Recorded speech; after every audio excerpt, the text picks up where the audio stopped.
ఈరోజు గీ కారం ఇడ్లీ చేస్తున్నా. దానికోసం బటన్ ఇడ్లీ చేసి పక్కన పెట్టుకున్నా. కడాయి పెట్టుకొని 2 స్పూన్లు నెయ్యి వేస్తున్నా. ఇద్దరికి చేస్తున్నా కాబట్టి 2 స్పూన్లు నెయ్యి వేశాను. నెయ్యి కొంచెం కరిగిన తర్వాత తాలింపు దినుసులు వేసి ఆవాలు, జీలకర్ర, మినపప్పు ఇంకా కరివేపాకు వేశాను. ఇవి కొంచెం వేగిన తర్వాత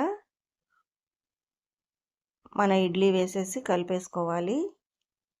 ఈ నెయ్యి మొత్తం ఇడ్లీ కొంచెం పట్టేసుకున్న తర్వాత అప్పుడు కారప్పొడి యాడ్ చేసుకోవాలి.